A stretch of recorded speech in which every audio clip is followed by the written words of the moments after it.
Alright guys, the ad break is over. I haven't dropped a single frame today, which is awesome. My internet is being very nice. That makes me very happy. Ooh. The quality has been such a big improvement recently as well, which also obviously makes me very excited. So I'm very, very happy with that. Awesome! Alright, so we're going to get into the next game, guys. So we are still staying on Life's ZBT for the moment. Obviously, this is a pretty long show today. I like to really go into a lot of detail, and I'm going to split the board into separate parts. So it's going to be like PiG's point of view, Life versus Tasia, PiG's point of view, Life versus Ryung, Life versus Innovation. We're going to watch. These are much shorter series, much shorter games as well. We're going to watch them a lot quicker. And then we're going to be looking at a couple of viewer games as well for you guys who have submitted in the Reddit thread. A massive thanks to everyone who upvoted, everyone who commented and submitted in the Reddit thread. I did just repost that in chat. I'm not sure if that went through. I'll just post it one more time to make sure it actually did. Good to see a few more comments there, quite a few upvotes. Awesome. So there's only been a couple of people who have uploaded, about three or four. So you've actually got a really good chance of me looking at your replay if you put it in there. I probably still don't have one for each category. The categories are bronze, silver, gold, platinum, diamond, or masters GM. So please list what league you are when you do submit those. But for now, let's go into this game. It is Life vs. Ryung, and this is actually the only series, I believe, which Life lost at DreamHack Bucharest, the tournament he won. I hate to kind of spoil it, but this is more about learning and understanding exactly what happened than it is about, I guess, the suspense of who wins and who loses. So Life does get a lucky early scout, and the first thing we notice is that he's gone for a gas into spawning pool build. So he's not too worried about a 2-racks. Hey, it is a big 4-player map anyway. He pulls off gas immediately, starts that Zergling speed, comes down here. He's got 4 Zerglings started immediately, obviously in case there's a Reaper opening and because his Overlord actually verified that. And he's just going to kind of micro back and forwards. Now this is a sort of dance which we see a lot, and it's actually very, very difficult against the best Terran players to make sure you don't take too much damage on your Queen, especially once the second Reaper comes. Now what we see, because that second Reaper would be arriving very, very soon, if not already, but what we see is a variation from Ryung. And Life actually, he did scout it. This is why he's pulled his Overlord all the way back. So I want to actually talk about that just briefly. So what we see from Ryung Life's build is he spots the reactor going down on the barracks way before the factory even starts. Normally it's factory and then reactor, so they line up. So he immediately knew, oh, okay, people normally build 2 Marines with this build. They don't build 2 Reapers out of it because they wouldn't have enough gas for their follow-up tech and everything else. Though it is possible, people don't normally do it. They normally swap the reactor out after building 2 Marines. So he's pulled his Overlord back. Whereas if the barracks and the factory and the reactor kind of lined up in that standard timing, he'd leave the Overlord in there to spot this second gas. But as it is, he's pulled that back. He's got this Overlord actually in a very risky location out here, considering there are Marines on the map. But against the standard Reaper opening, this is like completely safe because it tells you whenever they leave their base. So especially if you want to look to Zergling counter, you can just dart in there whenever you get the chance. Now what we see here is Life trying to go for that very early 3rd base, but it does get denied by this Reaper. So instead he opts to just keep building drones and Overlords and then send the drone back over there again. He's got just the 4 Zerglings. He's going to try and hunt down the Reaper that's on the map. And he sees the Marines and he's like, I got to save that Overlord. Let's get down there. I'll at least kill these Marines. But we see Ryung actually got 2 Hellions out immediately. So Ryung's actually covering all his bases, being really annoying. But looking at how Life's playing this, it's just super standard. What do? Saturate 2 base before you do anything. This is my general economic rule that I tell everyone, but especially in Zerg vs Terran. Only once he's fully saturated his 2 base does he put back on gas. He'll be taking a 2nd gas geyser soon, and he's already got his 3rd base down. Just 3 queens. He's starting a 4th queen at 6 minutes 30. So just after this queen, his 3rd queen comes out, he starts a 4th queen very soon after that. And he basically just starts to set up a little bit of vision on the map with his Zerglings, and he should be building some more Speedlings very soon to make sure no Hellion run-bys can happen. We see this Overlord snuck in behind the mineral line, and it's going to scout. Normally right around 6 minutes, 37 minutes you need to scout, and already he's spotted that there has been a 2nd gas. You can click on that, you can say only 200 gas mine this late, that's the 2nd gas, And on top of that, okay, there's Banshees. He's waiting for 2 Banshees, or he was planning to, and he's getting Cloak. So he knows there's no third command center. It'll be a later third command center. He just needs to get spores up. Maybe an extra queen if he wants to, but he doesn't really need extra queen. Just 2 queens can defend the Banshees. Zerglings can defend the Hellions. So this is just really solid play from Life. And this is his kind of dream hack build order. So what we saw previously was a lot of gasless play, a lot of getting the gas and then going, or getting the gas and then going straight for Lair and going Spire before upgrades. In this tournament, we see a much more, I guess, very, very kind of cutting the edge of greed version of Life, where you can see he's only got 6 Zerglings, his 4th queen wasn't super fast, but he's just kind of defending with the bare minimum. A Spore Crawler going to the 3rd, a Spore in the natural. He's got a Spore in the main, but he added that a little bit later. And he's going straight for upgrades, but he's also trying to go for a very fast Spire. His Lair started about 7 minutes 40, 7 minutes 30, and he wants to both get his 1-1 going, get a Baneling Nest to be safe, and he wants to start a Spire very, very soon, and go up to 6 gases. So what we see here is Life trying to defend with the bare minimum of units, and he actually hasn't gone for any sort of counterattack shenanigans yet. He's basically said, you know what, I'm known as a counterattacker. I think you're going to sit at home and be really careful with your Hellions, so I can afford to be a little bit greedier. And this is where the concept of fear comes into Life's play. And this is a very high-level thing that happens when you're playing series against players that you actually know and you understand their styles. I will be putting this on YouTube, you know. But basically what Life does is he plays like a spastic. Not a spastic, I'm trying to look for a fucking psychotic madman in this tournament. Is basically how Life plays Zerg vs Terran. He just does some of the most insane Zergling aggression, crazy shit, Zergling aggression into roaches, and he's done it throughout the entire tournament. And so he knows that he's built this reputation of it.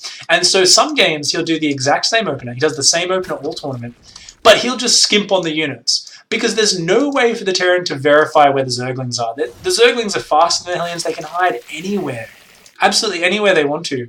So the Zerg player can just do whatever the hell they want, you know, and there's no way the Terran's going to know about it. So a lot of the Terran players are kind of reacting to that. They're saying, okay, I'm afraid of this. I'm just going to leave my Hellions at home. I'll check here, I'll check here, I'll check here. These Hellions haven't gone across the map all game. They're purely defensive. And you can see Life has just gotten away with so much crap. He's so greedy. Beautiful, beautiful opening. He's going to have fast mutas out by 12 minutes. He's going to have a 4th base finished really fast. He doesn't have a macro hatch down yet. He should be starting that. He's done all this game. And what we're going to see is in the other games, though, he's going to revert back to, well, I've been greedy. Now I'm going to be aggressive again. I've shown you kind of the face of fear. Now I'm going to be greedy. Okay, I was really greedy. Now I'm just going to charge Zerglings at you. Why the fuck is this bug buzzing around my face? God damn it. Why, Australia? Why?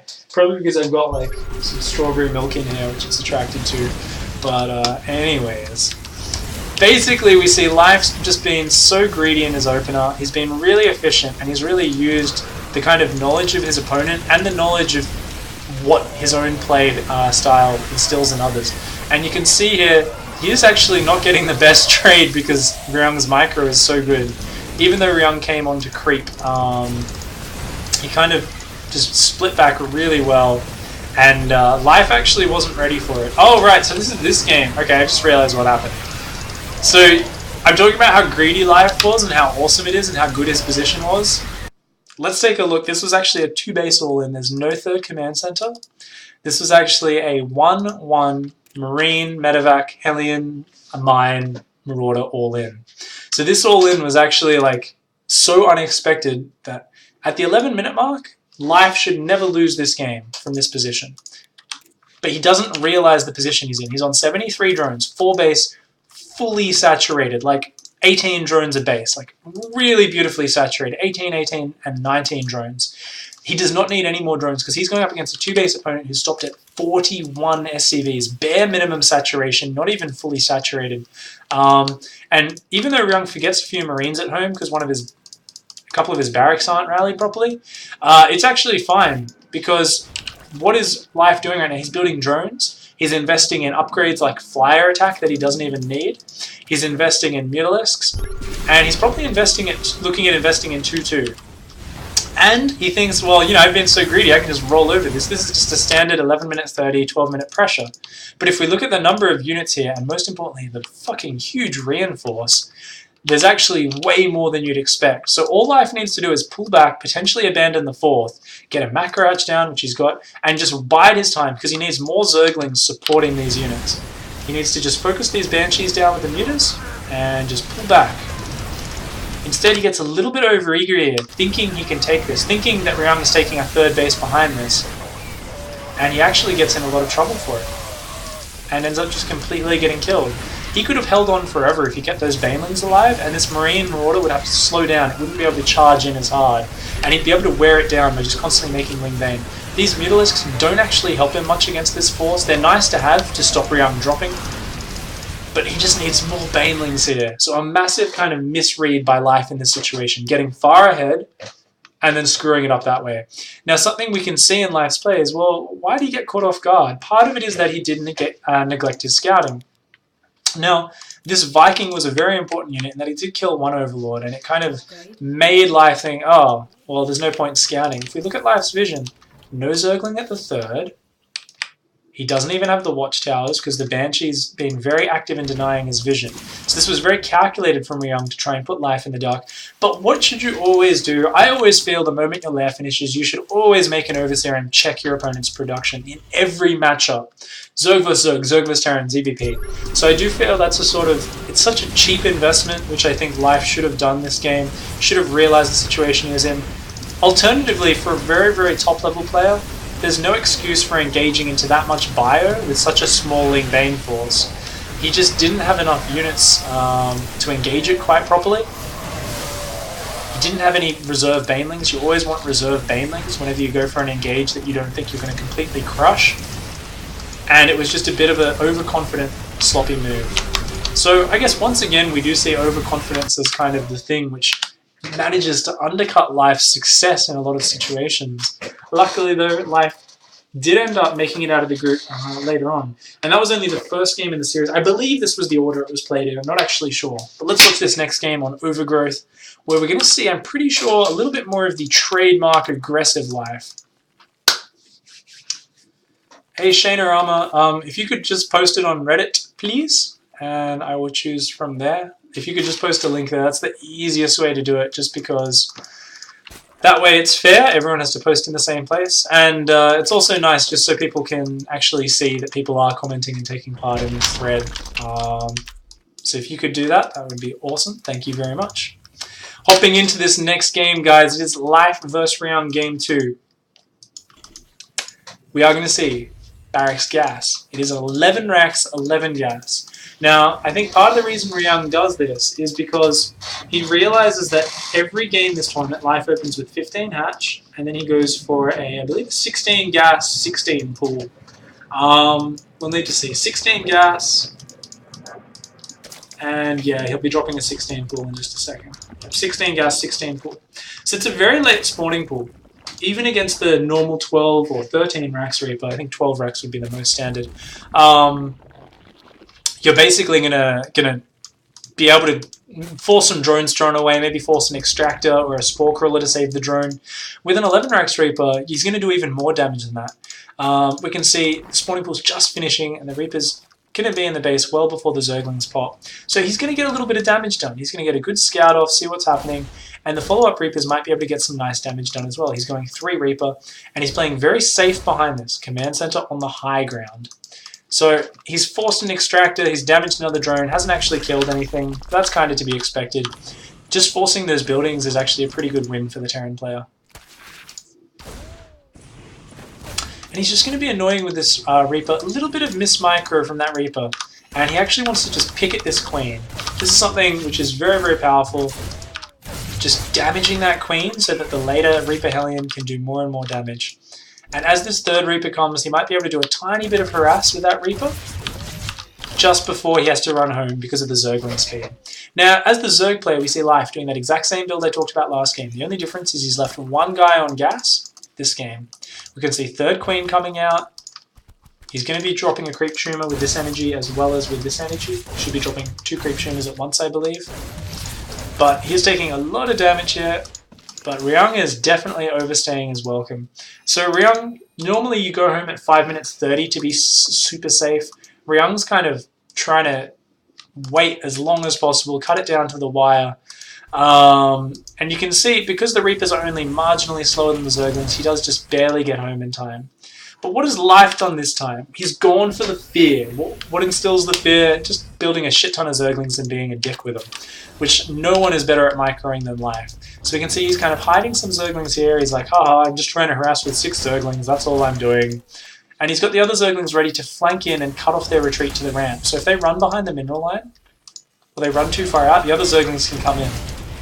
So here we go, going for that maneuver now, absolutely going... I was about to say balls deep, but I shouldn't be using that to describe StarCraft. Just charging in here and just massive damage. So just a nice little execution. Could have been completely denied, but killed 5 workers, killed 2 Reapers, killed a Hellion or 2. Really good units lost trade, and we've still got a fast third behind this. And yeah, we're mining full gas from here. We're dropping a Roach Warren now, quite a late Roach Warren. But we're also building another 20 Zerglings. So we're getting up to 24 Zerglings as Life here. This is what I call sniffing blood. It's what casters always say, oh, he smells blood. But it's something that Life does all the time. It's what lost him the game on Yonsu when he was like, yeah, charge Banelings, YOLO, fuck the Mutalisks, let them all die. It's what he's doing this game. And the thing is, it's kind of the secret to his success, and it's the secret to a lot of StarCraft players' success, is being able to sense when there's a very narrow timing which you can exploit, where you can rip your opponent apart. And that's what he's realized here, is he's like, you know what, I think if I just keep building units, I can just kill him. After that initial damage, there's no way he can get his production up. He's going to try to be greedy, but there's no way he'll be able to do it. Comes in, catches the Hellions in the corner. Look at this. He even pulls back half of the Zerglings. Beautifully done. And all he needs to do is trade evenly here. And he's actually trading really efficiently. Wasting mining time, picking off SCVs, up to another 2 workers killed. Most importantly, there's no Hellions out. Ryung is completely blind. And this is a strategy he also is going to use later against Innovation. Just, it's very made up every time he does it. It's always slightly different. But we can see he's dropping a really late Baneling Nest. He's built just 9 Roaches and a shit ton of Zerglings. And he's just saying, you know what, just my sheer power of units is going to be able to kill you. And what we're about to witness is one of the sloppiest attacks you will ever see. But because this timing just cannot be stopped with the previous damage that's been done, it actually makes sense how Life executes it. So what we see here is, alright, my Zerglings are just going to run forward and kind of deal a bit of damage, but he's repairing. So I'm kind of just going to lose a lot of units. I'm going to lose some more units. Alright, I'm going to lose a few more units. I don't know if he's trying to bait Stim or what. And then there he goes. He goes, alright, I broke the depot. Yeah, let's get in here. And you're like, are you serious, dude? Could you be less cost efficient? But he doesn't care because he knows that there's so few units out. He knows that whenever you do damage that early to a Terran player, their infrastructure gets completely messed up. So unless they skip add-ons, unless they skip third command centers, unless they skip eBays, then they're just going to not be able to keep up with you. And almost every Terran player, it's almost a sure thing that they're going to get those add-ons, those eBays. Because if you just build drones, of course, they're going to be infinitely behind, and 90% of the time they play against someone who builds drones. The real strength of being willing to take this aggression to the next level, to go for this sort of almost gambling, I'm just going to go for this attack, because I'm pretty confident that I know what you're doing. It's this kind of poker instinct where he's like, I know the way you're going to play this in this situation. I understand you as a player, I understand how your race tends to play at a high level, and I'm going to abuse it. And so we see this timing come in, horribly cost inefficient. The units lost tab, which was like 1,000 in Life's favor before, is actually even by the end of it. But it doesn't matter. Life just outproduced him. Didn't build any drones behind that. He was absolutely confident that he could kill him. So beautiful, beautiful timing from him.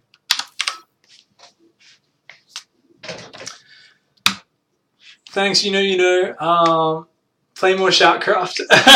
I beat DRG last time. It was awesome. Unfortunately, I was sick when I played that, and I just hadn't been put in the lineup against IVD just because I had played every match before that. But I was pretty happy with that. I was was really sick. But I like practiced the map like 20 games the day before. And then like Dongregyu just didn't realize that I had 4 Zerglings come into his main and they killed 7 drones. So he was on like 5 workers and then I just like won. It's like the dumbest way to win a game. Like I'm frantically defending his Ling Bane timing and in the middle of it I just like queue up my Zergling counterattack on his drones. And I'm like, yeah, it'll kill like 2 or 3. And then like he just GG's as I'm pushing into his base. I'm like, what? Oh, that killed 7 workers. Okie doke. But thanks a lot, Shanorama, for doing that to Reddit. Thank you, sick. Sorry, for liking the stream, and I will be chucking it up on YouTube. We'll be putting all of my stuff on YouTube. I won't be streaming ladder games soon, Rundle is King, but if you look through my VOD from last night, I streamed about 4 or 5 ladder games at the start of that session, and then a whole bunch of ZVP practice custom games. So if you're keen to watch me play, there should be my most recent VOD. I haven't like highlighted it or anything, but it should just be recent VODs. So anyway, we are into the final game between Life and Ryung, and we're going to see the reason I call it psychotic and at times full retard, the way Life likes to play. Because Life is a player who, like I said, he wants to instill the fear in his opponent. He did that last game, but he isn't going back to that greed. I don't know if this was game 1. I don't know the order of the games, unfortunately. But he's doing the exact same opener, but this time he is literally going to do the silliest, most poorly executed timing you will ever see. And it's not going to work like the last game. It's going to be a lot different. And the thing is, I'm kind of making fun of Life because the thing is he won this tournament. He's a fucking champion. And the point is that he's not afraid to throw out a lot of gambles and throw out a lot of timings and crazy things which you'd never expect. So what we see this game, pretty standard stuff. Yada yada. Luckily, Ryung, doing a standard Reaper time in this game, didn't scout him first with the Reaper, so he kind of just took the chance, didn't bother with the SCV scout, was like, fuck. Didn't get any damage done early, but hey, my 2 Reapers are here. They're going to kill a couple Zerglings, damage your queens. That's nice for me. He's done 3 Reaper again, so he really feels like 3 Reaper is going to be powerful against the way Life plays. I definitely feel like he's got this nice window to do damage early because of the way Life opens. But he does get pushed off the map every game at the point where Zergling speed kicks in, so it's slightly questionable. 2 Lings did sneak across, do a bit of damage, force a repair, which is nice, and he kept them alive. And now Life is switching on the Psycho. Oh, not just yet. Okay, so he started the 3rd. He's built 10 Zerglings. So he's like, alright, let's look at his vision. So let's go back to Life vision, because this is mainly a Zerg-focused show. Okay, yeah, this Overlord is just watching drops. This Overlord is what I find interesting. Shows, okay, he's going for a counterattack. We'll watch the counterattack first. Alright, just pulls back. But he's got an Overlord up here, so he can move that up, kind of see a bit of the natural, see when the CC goes down. But he can see outside his natural, and he can see the middle of the map when the Hellion Reaper comes across. This really gives him an advantage when he's trying to run Lings around counterattacking and stuff, just keeping Overlords on the map, knowing that with a Reaper Hellion opener, this is your first Marines. They've just popped out, and they aren't going to come on the map because they're very exposed if they come on the map. And at this point, Life just kind of goes, I'm going to kill you. Puts his guys back on gas, starts just massing Zerglings. He's just kind of going, yeah, this is going to work. It's going to work. Trying to just kind of occupy the Hellion Reaper. And this is what we saw in the previous game. Now, in the previous game, the Zerglings, they actually did a lot of damage, but also past that, they kept the Hellion Reaper at home. If we look at Ryung's vision, he's trapped in his little corner of the map. We can see him splitting off a Reaper because he's desperate to get some scouting information done. And he's actually going to kind of poke him through here, try to run him into the natural, see what's going on. He's like, is there a roach timing coming? I have no idea. I can't leave my natural until I get this wall up finished. Comes on, he spots all those Zerglings. And this is the point where Life gets really silly. Okay, he's spotted all your extra Zerglings. He's scanned your natural with Zerglings pouring out. Okay, so you start building a few drones. You've just built 62 Zerglings with no Baneling nest. What the fuck? The thing is, what's so great about this build is he's got 2 base fully saturated. Whenever you've got 2 mineral lines saturated off 3 hatcheries, 3 queens, you can very quickly saturate another base, add gases. So if he can get damage done with these Zerglings, trade them off well, he's actually going to be in such a good position because he's still got the core tech the upgrades. He's got the core economy in terms of the minerals. But if he doesn't do damage with these lings, it's a little bit disastrous. Having the Baneling Nest definitely would have actually been a bigger committal, so I can understand why he did this, but it was a little bit of a crazy move on his part. Manages to kill the Reaper, but then at this point he's just kind of like, yeah, I have Zerglings. I have like 400 of them. Do you want to see them? I'm going to keep running around the base of your ramp, kind of showing off. And Ryung is actually like, he's like, so what? I don't need bunkers, man. I'm a fucking badass. Ryung stands his ground here like a baller. He just doesn't give a shit. And this actually is really, really bad for Life. And Life realizes, well, fuck. I've got to do some damage. He's kind of gone into all-in mode. I really wish he kind of pulled back and tried to play it out. Or just had committed to the Baneling Nest earlier.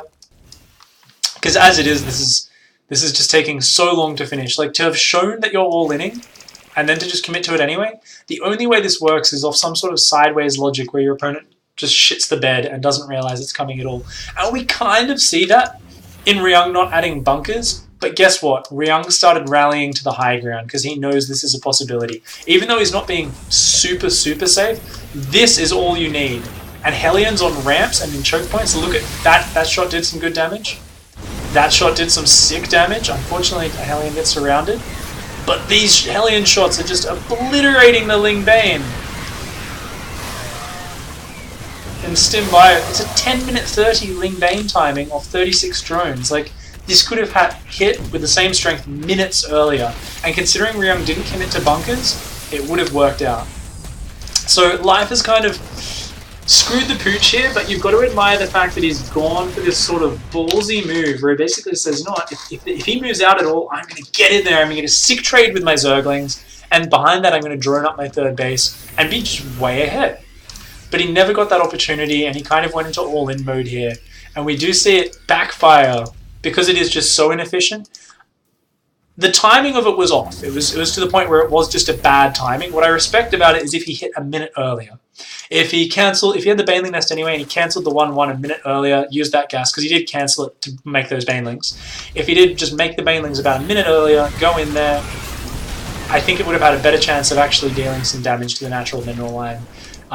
Likewise, if instead of going up the ramp, he kind of just tried to deny mining in the natural, though realistically against a top-notch Hellion player, they're just going to constantly come down there and just pick off Zerglings, lose nothing, pick off Zerglings, and you might deny mining for a while, but he can get his SCVs out of there and be completely safe.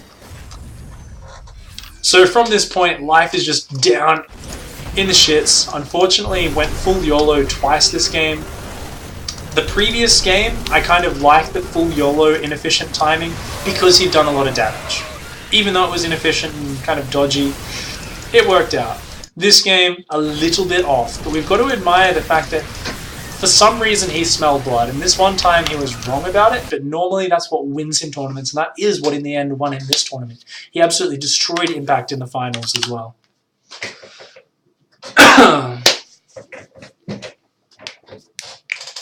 Hey Shanerama,